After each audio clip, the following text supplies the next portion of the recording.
were joking around on the phone. They came to my front door 30 minutes later with a transcript of our conversation and outlined were the questionable phrases that I had spoken.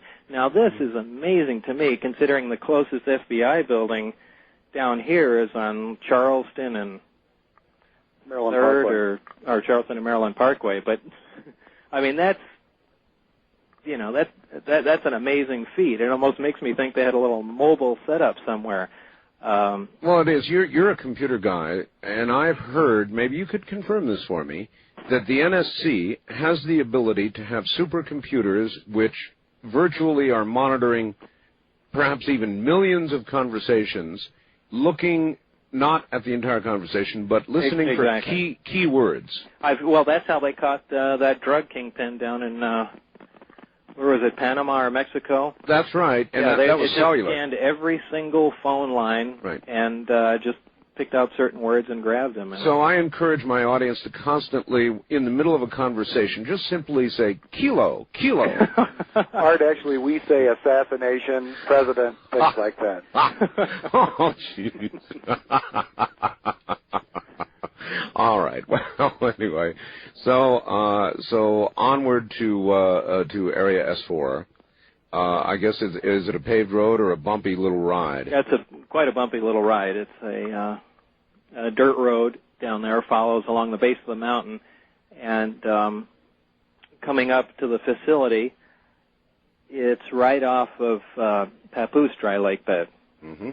And there's a small mountain range on the side, and built right into the side of the mountain is the installation itself, the S4 installation, and it's composed of hangar doors around one side, and then I believe on the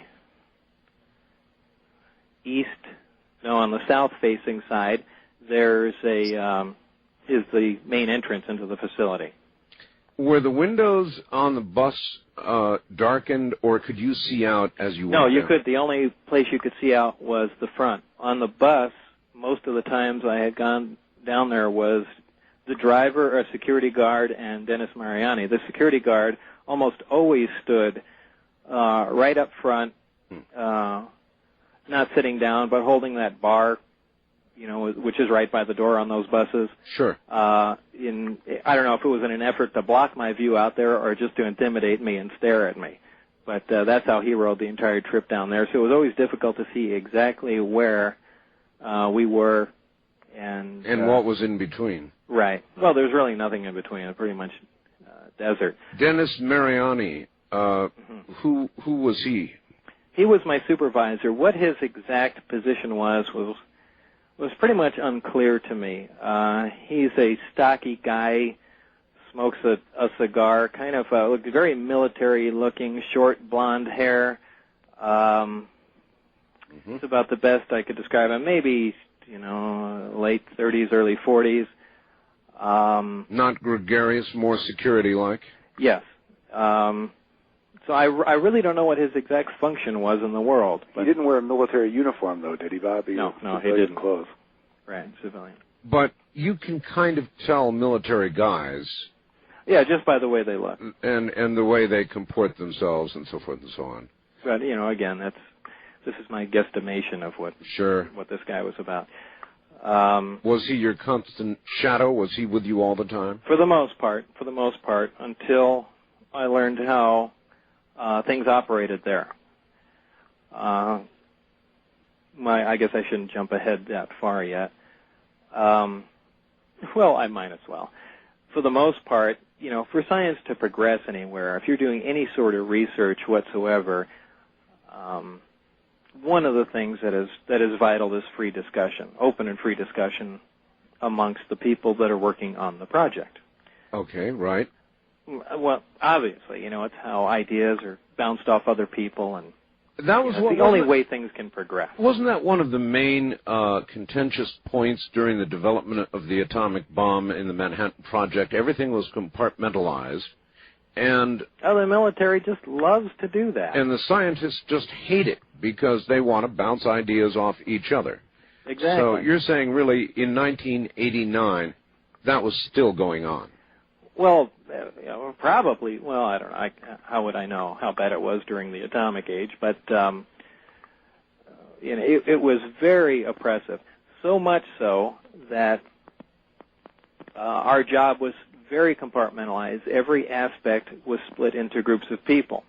Groups of people are quite literally two people. You work on the buddy system. In other words, the only person I can talk to, the only person I can discuss anything with, the only person I can relate to is the one person who I work with. Any other aspect of the project, any other questions are simply not to be asked.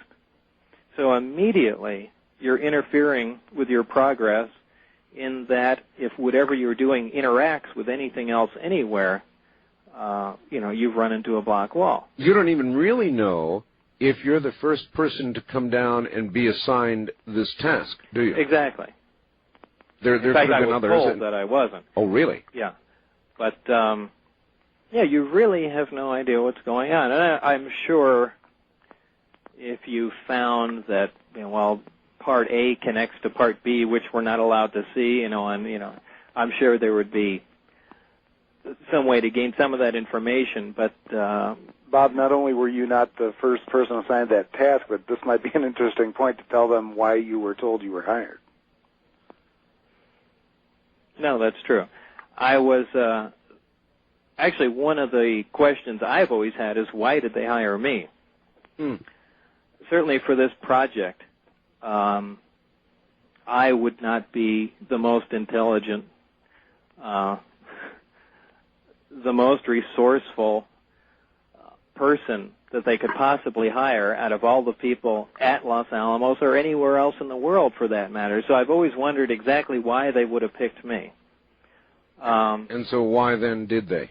I still don't know. I have always wondered this. I've ran a lot of things through my mind, different possible scenarios, and they really, none of them make any sense.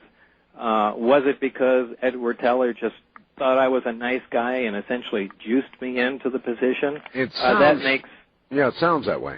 Yeah, but, in a project like this, why would something like that happen where every person counts? You're talking in a project where there are only actually 22 active people working on it.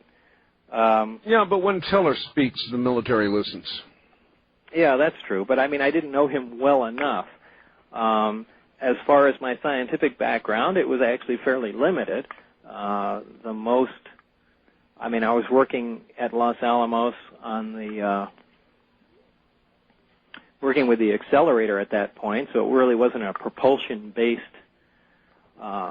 job, anything to do with, what I was about to have my hands on. Maybe they assumed you did have the right background. Maybe they didn't really know what they had on their hands. Well, one of the... I tell you, we're coming up on a break, and we'll pick up on this point when we get back. Everybody relax. It'll be a good one. Bob Lazar and Gene Huff are my guests. Belt in. It's going to be a good one.